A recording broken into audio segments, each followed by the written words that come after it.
नमस्कार, धनश्री किचनमध्ये तुमच्या सर्वांचं स्वागत आहे। आज आपण मशरूमची भाजी करणार आहोत। त्यासाठी मशरूम कसे धुवायचे आणि त्यासाठी काय काय लागतं ते आपण बघूया।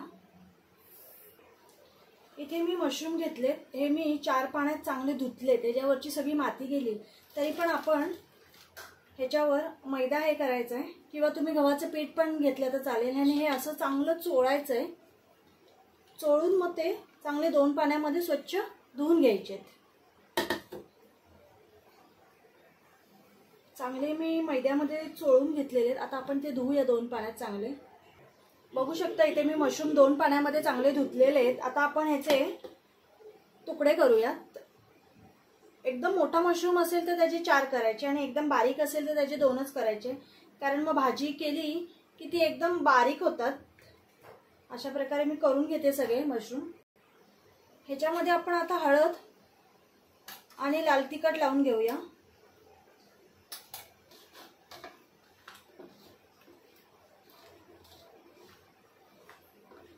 आणि हे असंच अर्धा तास ठेवायचं आहे।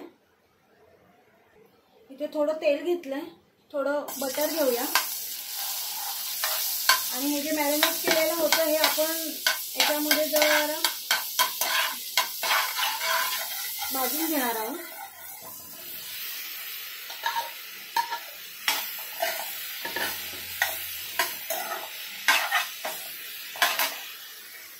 आपण हे गरम केलेलं आहे। आता आपण गॅस बंद करू। आता इथे वाटण्यासाठी आपण मोठा कांदे घेतलेले आहेत 2, टोमॅटो घेतलाय, मिरच्या घेतल्यात, लसूण आणि आलं घेतलंय। लसूण, आलं, मिरची आणि टोमॅटो आपण याची प्युरी करून घेणार आहोत मिक्सर मधून। इथे पॅन गरम करायला ठेवलाय, थोडं तेल टाकलंय मी आणि आता आपण बटर टाकूया। डायरेक्ट बटर टाकायचं नाही, तेलावरच टाकायचं।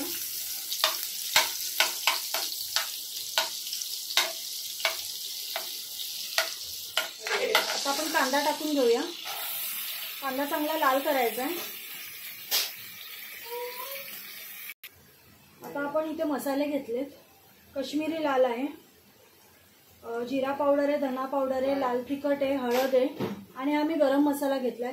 कारण मी इथे अख्खे खडे मसाले असतात ना ते टाकलेले नाहीये, कारण घरात लहान मुलगा असल्यामुळे ते दाताखाली येतात, काळी मिरी, लवंग, त्यामुळे ते जास्त तिखट लागतं। म्हणून मग थोडंसं गरम मसाला टाकायचा।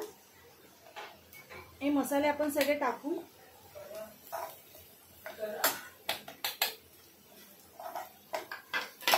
गॅस कमी करून मसाले भाजायचे, नाही तर मसाले लागतात। आता ही प्युरी टाकूया आपण, मिरची, टोमॅटो, आलं, लसूणची केलेली। आपण कसुरी मेथी टाकूया आणि आपण मगाशी हे गरम केलेलं, याला पाणी सुटले कारण आपण हळद आणि तिखट लावलेलं ना, त्याचंच पाणी आहे, ते काय टाकून नाही द्यायचंय।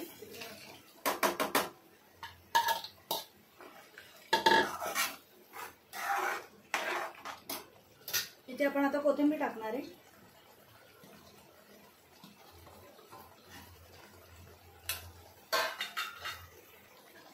आता इथे चवीनुसार मीठ टाकून घ्यायचंय।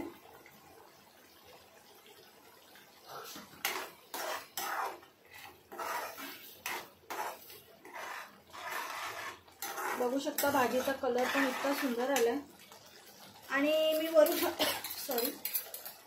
क्रीम टाकणार आहे। बाहेर रेडीमेड पण क्रीम मिळते, पण मी इथे रेडीमेड नाही घेतली आहे। आपली दुधावर जी साय असते त्याच्यामध्ये थोडंसं दूध टाकून ते फेटून घेतलेलं आहे। तुमच्याकडे जर रेडीमेड क्रीम असेल तर तुम्ही ती पण टाकू शकता।